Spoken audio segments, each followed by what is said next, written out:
My good friends, Assalamu alaikum, peace be with you. So I've got quite a lofty question that I want to answer for you today, and I hope you will stick with me for a few minutes. Maybe it might go on a bit longer than the normal, as I try to show to you the way that this question should be answered. Now, first of all, the question, of course, being, how do we know that God exists? There are atheism is on the rise. There are many people, that have turned away from the idea of a supreme creator, of a divine, intelligent, supreme overlord over the universe and over all of existence. And so we need to answer this question again, because now humanity as a whole seems to be skeptical, have reached a point of skepticism.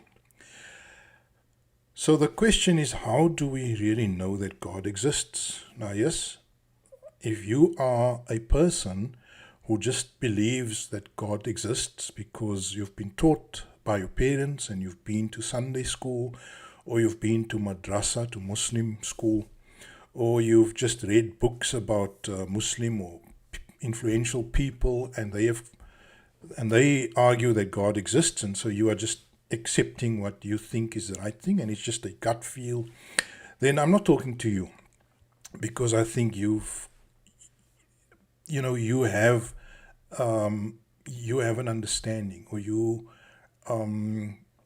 accept the idea that God exists. But where it becomes a problem is if your son or your daughter tomorrow has to tell you that, Dad or Mom, I don't find any reason to believe in God. How will you then persuade them? Will you tell them that, I will disown you, I will punish you, I will kick you out of the house? How will you convince them? And, we need to, of course, have more than just a blind belief in something for that belief to survive our own existence. So that if you just blindly believe in something, but you disappear tomorrow, then you won't be able to guarantee that your children will perpetuate, or reproduce that belief system that you believed in. And so it's important that we do persuade ourselves, that we do base our beliefs or our assertions on what is defensible, what is what has strong and real corroboration. So it starts with a very core essence of religion, and that is the understanding or the assertion that there is a divine supreme being that is the originator, the first cause, or the uncaused cause, the divine intelligence, the intelligent hand, whatever you want to call it. You need to have strong reason or arguments in support of your belief. And just to say that it is what it is, being a Muslim, being a Christian, being a Jewish believer is just the thing, that I accept, and that's it. I don't think you're going to be able to sustain that over the ages. And that is why, if you're a Muslim now, I'm coming to the Muslim perspective here, then you will find that not even the Qur'an makes that demand. Not even the Qur'an makes that expectation.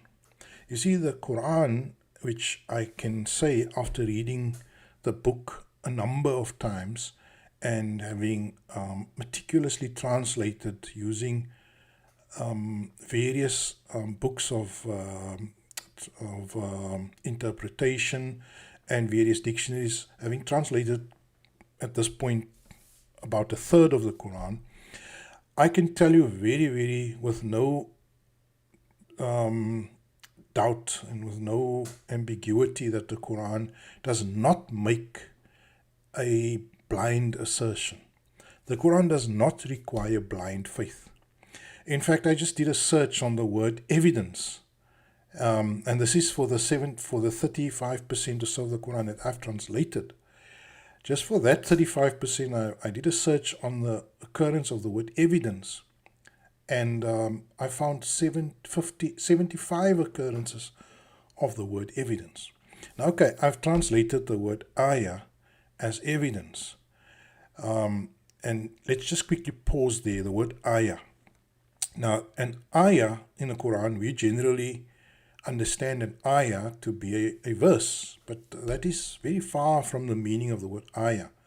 An ayah is used in the Quran in many, many different contexts, and generally it refers to a sign or a signal or a directive or a piece of information. And so the word ayah in the Quran could very, very comfortably be translated to the word evidence. And so let me just show you a few examples of where this word occurs in the Quran, and you can see how beautifully it makes sense. Okay, let's just quickly look at one example. This is chapter 6, verse 105. وَكَذَلِكَ نُصَرِّفُ الْآيَاتِ وَلْيَقُولُوا دَرَسْتَ وَلِنُبَيِّنَهُ لِقَوْمِ يَعْلَمُونَ. So then do we lay out our evidence, so they will have to conclude, you are indeed schooled in this. Additionally, it is also to clarify to people of knowledge. Just take another few examples. They solemnly swear by God that if they received physical evidence, that they would unreservedly embrace it. وَأَقْسَمُوا بِاللَّهِ جَهْدَ أَيْمَانِهِمْ لَإِنْ جَاءَتْهُمْ آيَةٌ لَيُؤْمِنُنَّ بِهَا. So the context there, of course, is where people are requiring from the Prophet more than just his words, more than just the verses or the quatrains or whatever of the Quran. They actually, in this context, the word ayah clearly means a sign or an indication or evidence. Yeah. So the word evidence again fits very, very neatly in there. Let's look at something else here. Tell them, go and fetch those who testify that God made such and such unlawful. Then even if they testify, refrain from testifying with them. Never fall for the sentimental urges of those who are in denial about our evidence. Right? So people are in denial over the evidence. Okay, let's just quickly go back a few to different chapters now. I'm in chapter 6 and I just want to see chapter 5. As for those who obscure and repudiate our evidence, they will become the inmates of the blaze. وَالَّذِينَ كَفَرُوا وَكَذَّبُوا بِآيَاتِنَا أُولَٰئِكَ أَصْحَابُ الْجَحِيمِ. So here we find the notion of somebody obscuring or blocking out the evidence. In chapter 4, the record of breaking the covenant, obscuring evidence of God, murdering the prophets, and claiming our minds have perfect grasp, when God in fact made their minds immune to truth on account of their obscuring. Here we find again the idea of evidence being obscured. Let's quickly see this one here. Chapter 3 now. God did the embracers of truth a courtesy when he appointed from their ranks a messenger from their own kind. He who rendered for them evidence and purified them. So I think the point that I'm trying to make with you is that the word evidence is not strange or foreign to the Holy Quran. In fact, on every second page, you find the word ayah, which very, very appropriately can be translated to evidence. It's a symbol, it's a sign, it's an indication, it's a pointer. And I think in modern parlance, the word evidence would very neatly suit into the word ayah. I'm not saying it's the only translation of the word ayah. Remember, the Quran has got every context or every verse opens up a certain understanding, a certain shade of meaning to a particular word. And so the word ayat might, in a different verse, just simply refer to a directive. Or in another context, it might refer to a sign, a miraculous sign. But in the examples that I've mentioned to you now, the word ayah would generally translate well into the word evidence. So I come back to the original question then. How do we know that God exists? And I'm saying firstly that we all need to have a basis on which we base our assertion. We cannot just say we believe because we were born like this and it's familiar to us, and that's why we assert that there is a God. No, we have to have more than that. So let me quickly look at those who are saying that there is no God, that there is no divine power or force or grand intelligence in this universe. So those would be like, this guy called Krauss, or like Richard Dawkins, or like, a bunch of these neo-atheists, like Sam Harris. And their position, generally, these neo-atheists, I've listened to so many of their debates, probably hundreds of their debates. And what I could glean from their position is that generally, and this is really, I think, a fair summary, and if you're an atheist, then this is also, I think, a fair summary. You will have to agree with me. The position of the neo-atheist generally is there can be no God because there is no hard evidence. There is no hard evidence that leads us to a conclusive inference that there is a God. So that is, I think, summarizes all of the neo-atheists. There is no God because we cannot put our finger on any empirical or real evidence that we can detect by means of our natural senses or by means of instrumentation. There is no way to detect the existence of God. Right, so that is the core assertion of the neo-atheist. But then the neo-atheist also will continue and add an additional number of arguments, because the problem with the neo-atheist is once you deny or negate the existence of a supreme divine being, then you have to answer the big questions like where do we come from, where does the universe come from, and so it becomes almost like the idea of a creator is almost like pushed or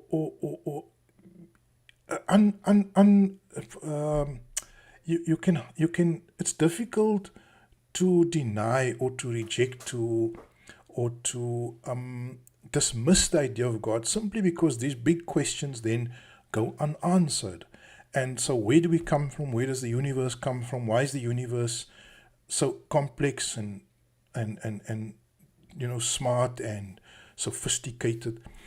It's evidence of intelligence. And so what the neo-atheist will do to then counter those arguments, it would then present plausible alternatives that omit the existence of a supreme being to these major questions. So it will, instead of how was humanity created, it will, instead of saying that God is the creator of all living beings or life, originator of life, they will say that, look, life evolved spontaneously out of the early Earth under the conditions of a lot of carbon and oxygen and those conditions just and water, and those conditions just basically favored the evolution or the emergence of organic matter, and that organic matter in time shaped itself in a very random process into protoplasm, into life, life protoplasm or the fluid of life, cellular life, or very simple life initially by just, and then moving on to more like cellular existence. So that is the way that the neo-atheist will then present alternatives. And they use a word called the God of the gaps. And so their job is to plug all the gaps so that the secondary position, the secondary questions as to if there is no God, then how did this happen, that happen, or that happen, they plug that, they counter that theistic position by coming up with plausible cosmic or scientific answers. And then a guy like Krauss, he came up with this idea of something from nothing, where he does a lot of scientific theorizing based on a minimalist set of real life laboratory testing, and draws the conclusion that it is indeed possible for something to come out of nothing at a very, very minuscule quantum level. And at that quantum level, things pop in and out of existence. And so he uses that quantum context to extract deductions or inferences at a cosmic level. And so that is how these guys then advance the idea of atheism. But I actually want to, obviously my position differs from them, and my position is that there is a God and that we need to have the ability to demonstrate or to illustrate it, to argue, to base our argument on something or our assertion on something. So I'm going to get there, but let me just quickly dispense with the growth and the powerful influence of atheism, neo-atheism in modern times, is that these neo-atheists, they also ride a wave of populism. You see, neo-atheism is not a scholarly pursuit. It is not a pursuit that is done at a level of scholarship. Neo-atheism is done pretty much like religion at the level of clever men making a case to very gullible, average-minded people.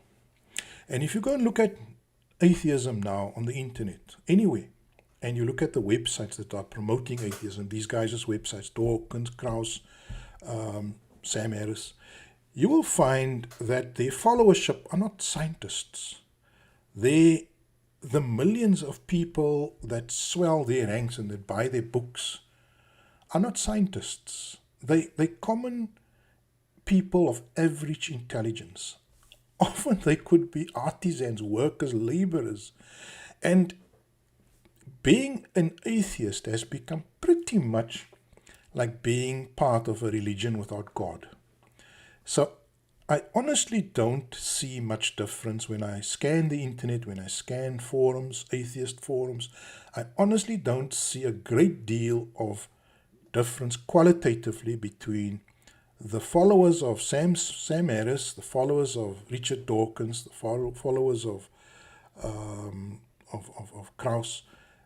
I don't see much difference, although they might see themselves as different, but they are people of average intelligence. They've outsourced their high-level thinking and philosophizing and theorizing to an expert or to a person who presents himself as an expert, and they then feel that as a social,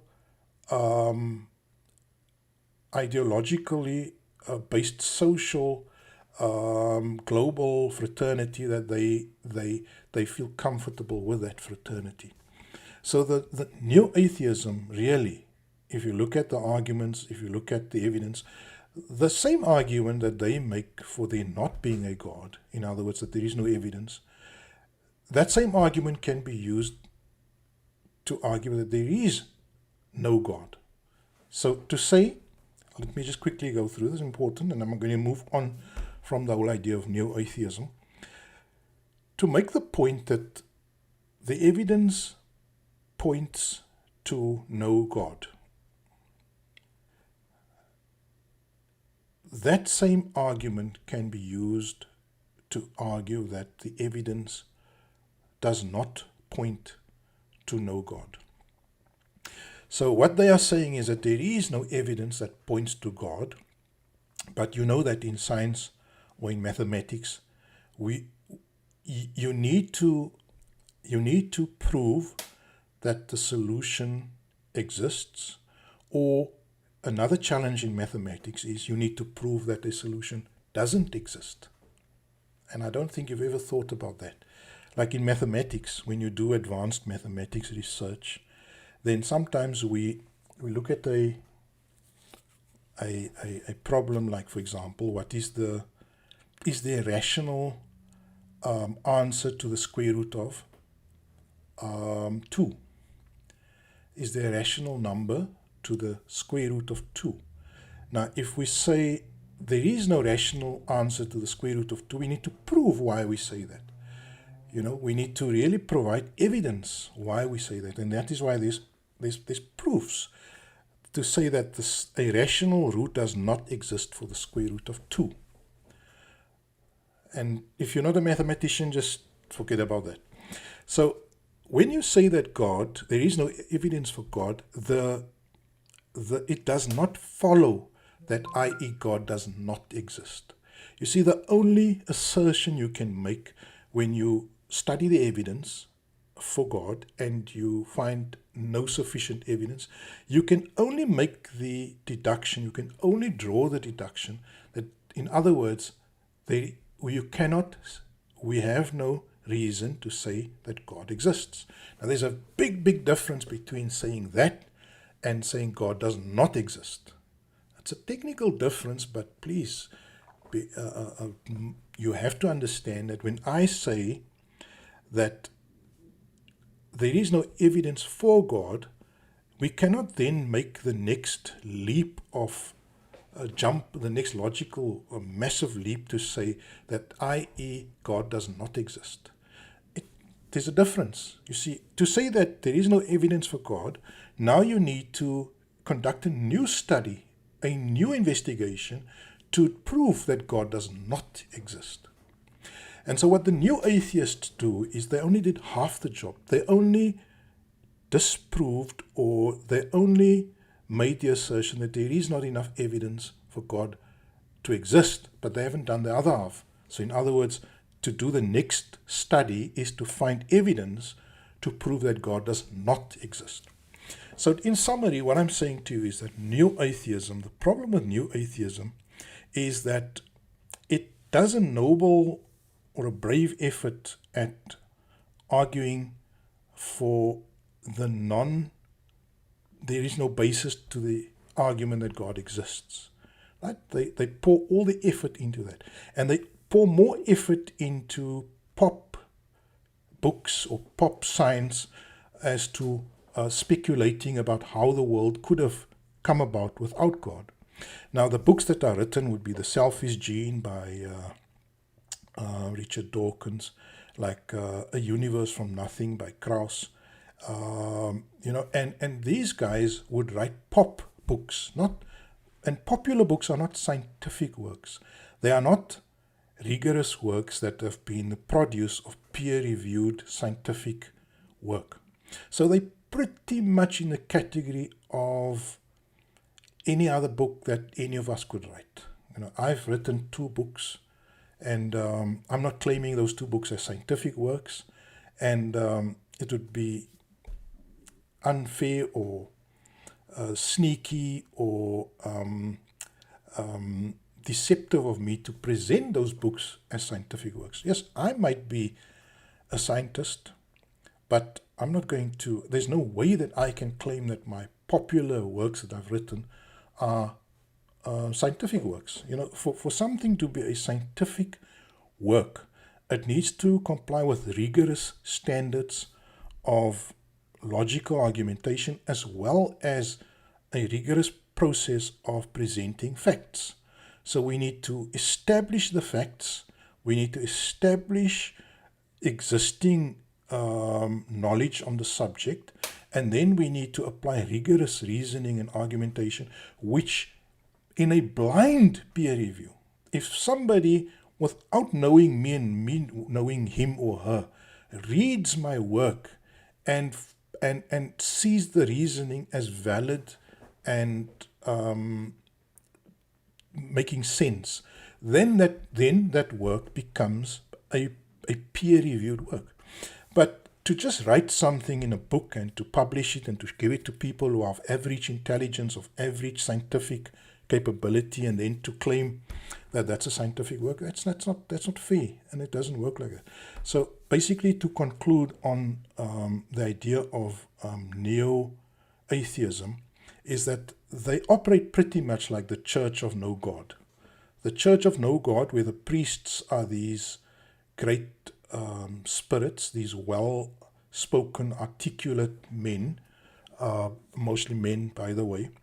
I can't even think of a female great neo-atheist, but where these great priests of the godless religion, where they basically advance their ideas through some sort of social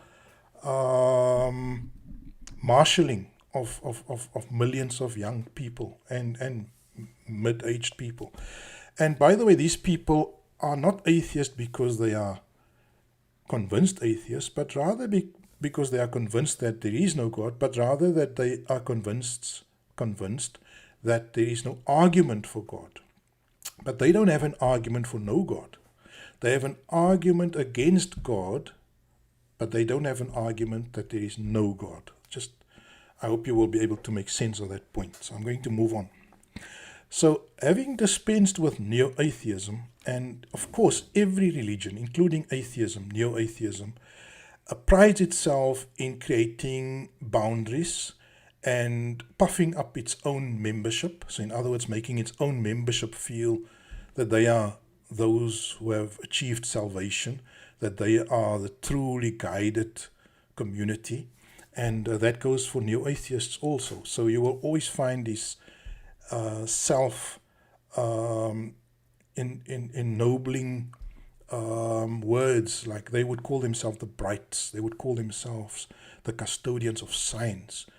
But as I said, they're not operating in the realm of science, they're operating in the realm of scientism. In other words, they're invoking science, they're not really doing science. It's like invoking God, but not really being godly, or in other words, surrendering to God, but just invoking God. So they invoke science, but they're not really science or being scientific in their methodology. If they were scientific, and there is a way, if they wanted to be scientific, then they would have had a department of atheism at the university that falls in the School of Divinity, and they would produce peer-reviewed work, journal papers, and the arguments would be cogently written up within academically produced papers.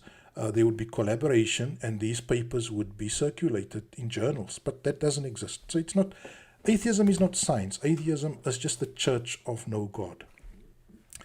So it brings us back to the original question: how do we know that God exists? And I've already mentioned to you that the Qur'an puts a high premium on evidence. It makes evidence a very important component of belief.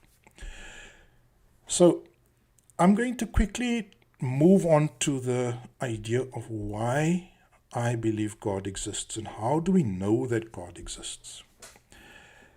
Look, right now, in the world of academia, and I'm going to address this question very robustly according academic or epistemic lines.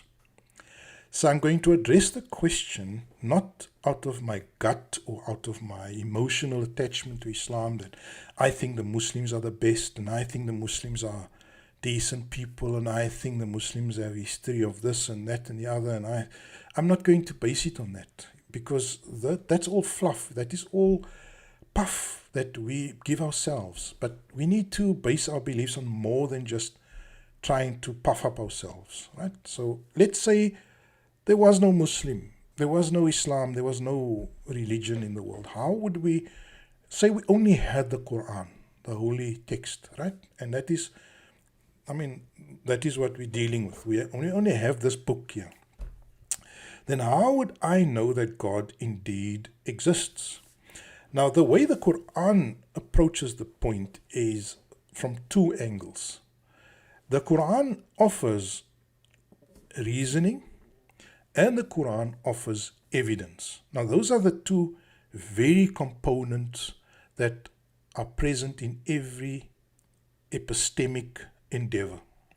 In every knowledge endeavor, any effort to establish knowledge, and by knowledge we mean the reality of any situation, of any phenomenon, to establish the reality of that phenomenon, we need to apply our thinking, rational thinking, and the Quran uses that word abundantly.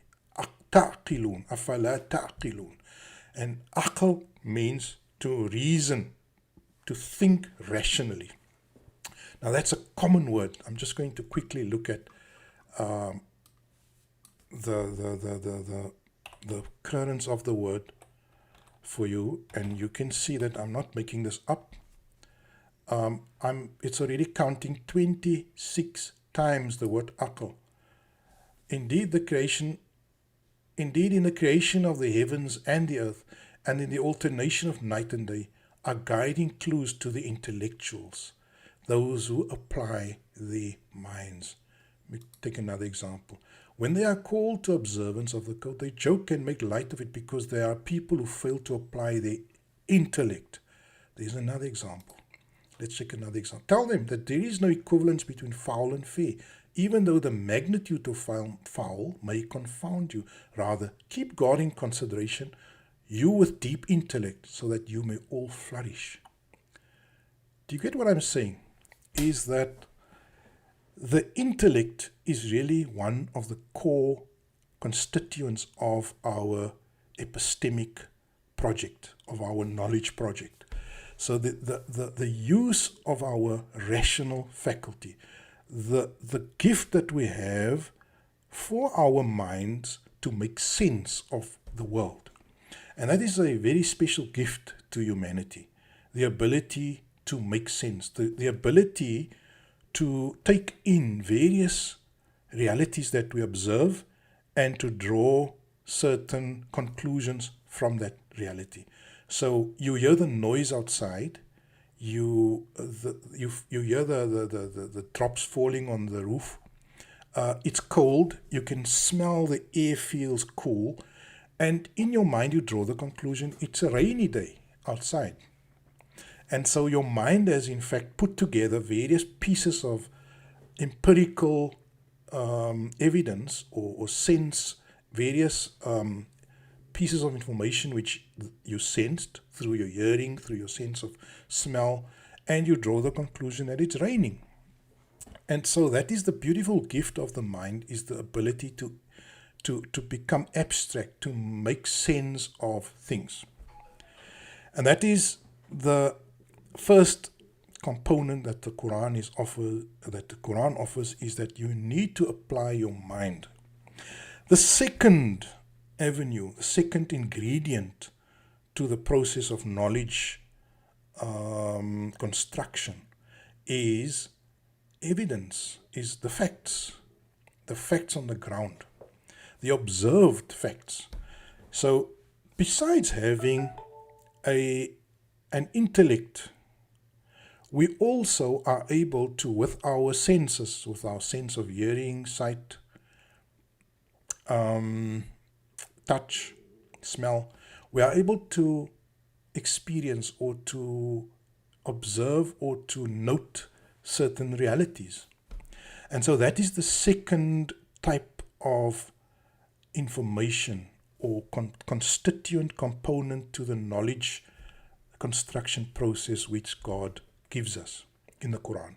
Now let me show you some verses where that is clearly set out. Let me quickly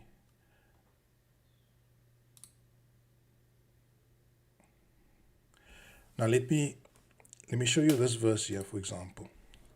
179. Many a jinn and man have we earmarked for hell, those with healthy minds who refuse to become educated, those with eyes who refuse to observe with it, those with ears who refuse to listen with it. They resemble cattle, but only more lost than cattle. Such then are the mindless sleepwalkers. What a powerful verse. So what this verse is saying is that there are people who walk around on this planet who never really pay attention. Their eyes will see, but it doesn't register. Their ears will hear, but it won't register. And then they become like cattle. They are fixated on chewing up the fodder, the lawn in front of them. And they have no idea of greater truths and greater realities. So what, in conclusion, or not, just to finish this particular thought, what the Qur'an places a high premium on is the construction of knowledge using your intellect and using the facts that you see, that you hear, that you observe. And so the way we know that God exists is in two ways. It asks us to apply our minds in terms of what we observe with our eyes and hear with our ears. And so let me show you a quick verse on how we are supposed to apply these two resources for us. Let me quickly find a nice verse and then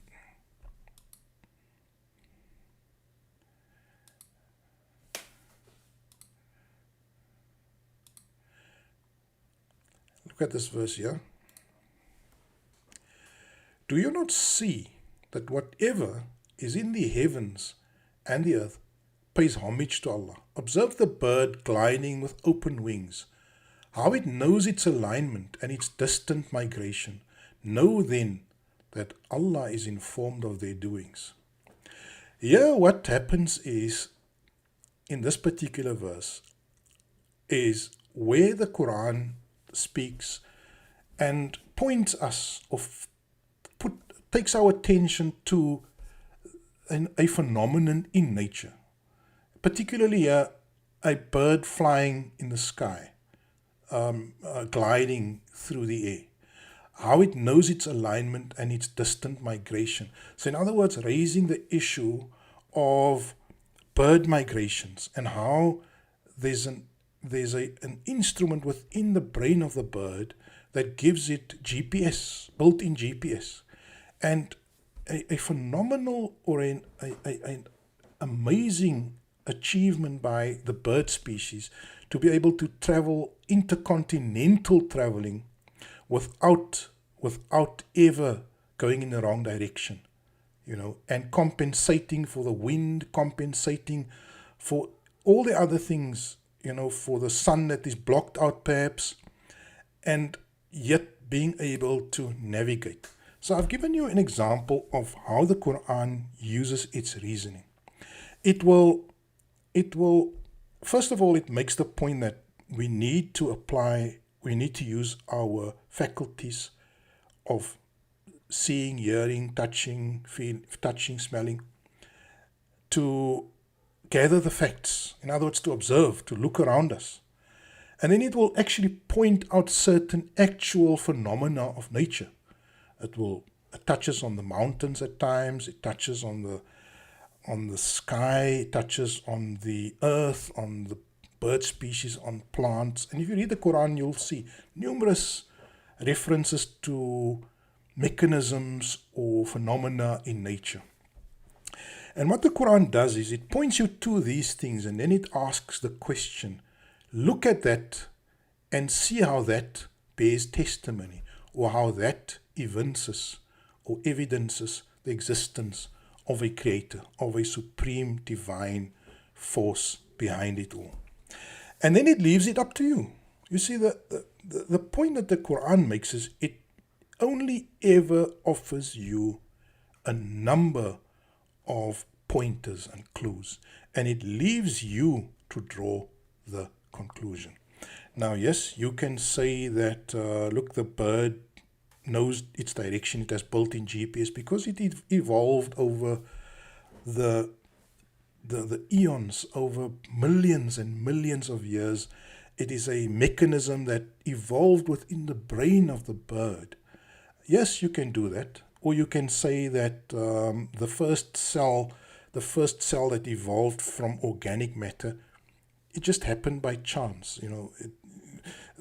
No matter that a strand of DNA consists of billions and billions of unique connections, or unique, it's a molecule that has a very unique structure, and it consists of billions and billions of components, that structure, which has to fall into exactly the right place for it. It's more complex than, let's say, the amount of words in the Bible.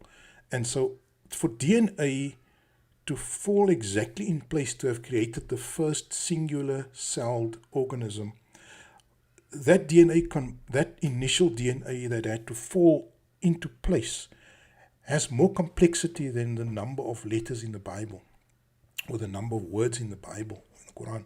So what I'm saying is that you can go and say, yes, I leave it to chance. I leave it to chance, and I believe it is just out of pure chance that happened.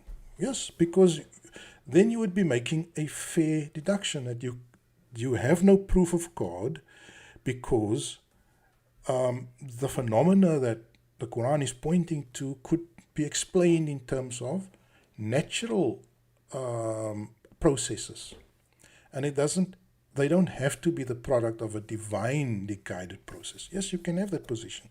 The Quran gives you that choice. You see, the Quran allows you to say that, yes, I know all of this, but I just still don't believe that there is a God. So the Quran, in fact, makes that point, that you are free to believe, you are free to not embrace the existence of God. But what the Quran is very, very, very clear about, is that you are not allowed to then obstruct somebody who does draw that conclusion. You see, the problem with the atheists today is not that they are not believing in God, is that they are actively campaigning against those who draw the conclusion that there is a God. You see, and that is where the crime lies. You are perfectly free to draw the conclusion that there is no God, and that would make you just another category of humanity. You've applied your common sense, you've applied all the empirical data, you've made a study, and you came to the conclusion there is no God. The problem is when you then go and condemn or obstruct the one who studied the same evidence, looked at nature, the phenomena of nature, applied their intellect, and came to the conclusion that it is more probable that there is a God. What the atheist does, and where they incriminate themselves, is when they decide that they have all the right to exist, and these people on the religion side have no right to exist. And that is really where the crime is committed, where they've overstepped the boundary.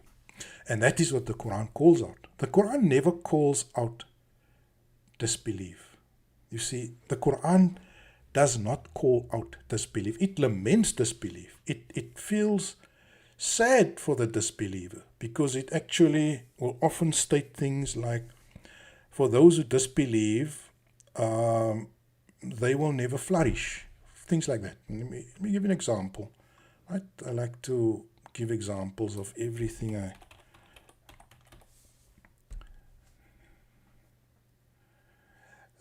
look at this one here. The believers are a single fraternity, so bring peace between your two siblings and be cognizant of God that you may flourish. Be cognizant of God so you may flourish. It basically links the idea of admitting to a God with the idea of being flourished. Be mindful of God so you can flourish. So the atheist is not condemned in the Qur'an. Take heed of God so that you may flourish and make you enter a flourishing. We will protect you from your own flaws and make you enter.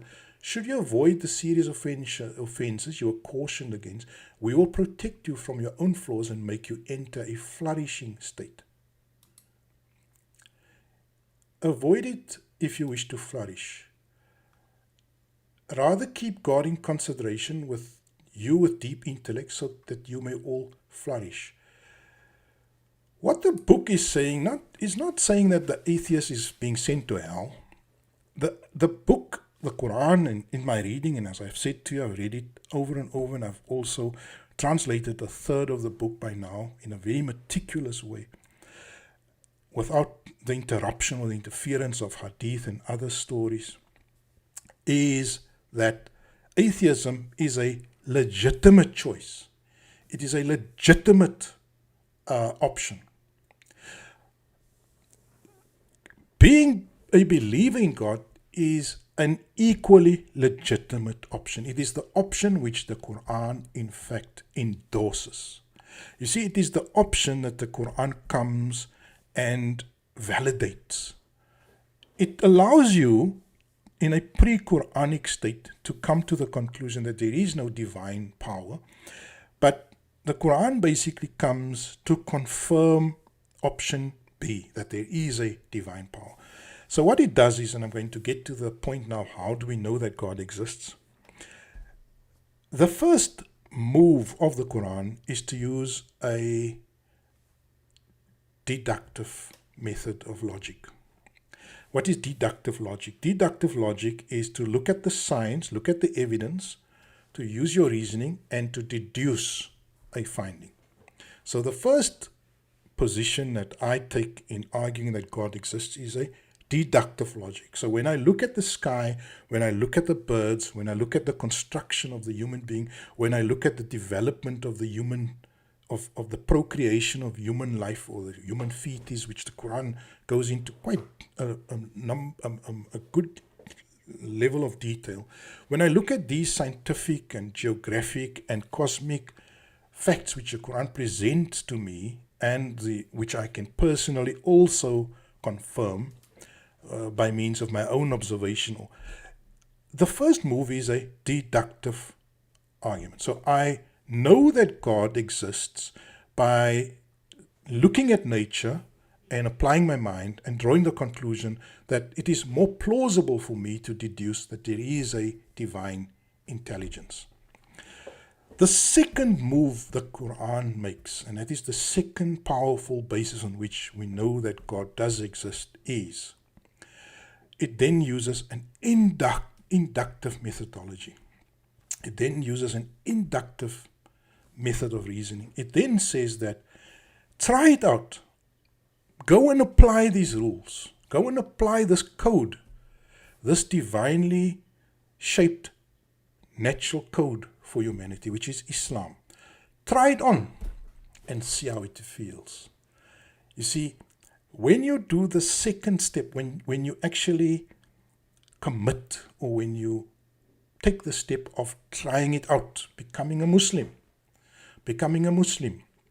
in other words, doing the things that a Muslim does, abstaining from certain behavior like illicit, random, casual sex, using interest-based economy, a individualistic, self-centered society where there is no compassion. When we try out the model of Islam, the code, the deen, we we refrain from alcohol, we refrain from illicit and casual sex, unprotected casual and illicit sex. We refrain from a selfish, corporatized economy where common people are sort of exiled or excluded from the main beneficiation of the economy, and a host of other things like the weak in society, the elderly. We care about the elderly. We care about the defenseless young in society. When we then inductively try it out and implement this code, then we arrive at the inductive proof that a society that flourishes then is the second level of proof. So the Qur'an's argument rests on two levels. The one is the deductive level, that nature, our rational thinking around nature leads us to the plausibility that there is a God, which leads us to the validity, the validation of the Qur'an and the book of God, which leads us to the code of God, and which leads us to the Islamic way of presenting or subjecting ourselves to that code. And by subjecting ourselves to that code, the flourishing, the success, the lack of problems, of challenges, of issues really becomes the second level of proof of the existence of God. Now, yes, you're going to say, I can hear you saying, but Anwar, Muslim societies are not a very good example of a flourishing society. And so how can you claim that Islam is a true model and example of the existence of God? Well, I want you to look very carefully, though. I want you to look very carefully at those societies that are allowed to implement the Islamic code, because they're not allowed. They're not allowed in many cases. You see, you need to look not at those countries that are colonized by the West. You need to look at those countries that are indeed free to make their decisions and to pursue the Quranic code. There are very few of those countries. There are maybe a handful. I mean, Iran comes to mind. And if you look at maybe Malaysia, maybe I'm not sure about Malaysia, but who else is there? But then you don't have to look at countries only. You can look at societies. I look at my own society. I look at my own environment, and I'm going to be, very, very honest with you and say that if my grandmother did not convert to Islam in 1919 or 1918, 104 years ago, I think it would have been worse for me if I was born outside of that community. I might have been a statistic in terms of alcoholism. I might have been a statistic in terms of abortion. I might have been a statistic in terms of broken family. But I do personally give you the testimony that my family, the broader one, is better off with my great-grandmother having adopted Islam. Because she adopted Islam from Christianity, and her husband passed on 20 years after she adopted, and she was a single mother for most of the time that she nurtured her family. And I'm a product of that woman. I'm a product of that woman who made that major change and shift. And I'm very, very honest if I tell you that through the age of apartheid, through the age of all these dangerous seductions that were confronting my family, that we were able to maintain a decent level of respect and flourishing. Whereas my good friends who were not in this protective environment was subjected to all the unfortunate solicitations and invitations, drunkenness, drug, and I'm not saying that we are spared of all of those, but we are largely spared of it. I can just make that claim. So when I say that I inductively find Islam or the existence of God to be plausible, and I'm convicted that idea, I draw from my personal experience, from the personal social experience, not even globally. Do you understand what I'm saying? And so that is how I know that there is a God. And maybe if you try it, if you, yes, you're free to say that there is no God, but you're not free to say that my position is invalid. And if you're an atheist and you hold that position, you've become a nutcase. You've become an evangelist, a zealot, just as much as any zealot Muslim or Christian you can find running around in the street. The Qur'an states very clearly, to you, your religion, and to me, mine. It's a free world. But you're not free to doom or condemn me for having my belief system. Alhamdulillah Rabbil Alameen.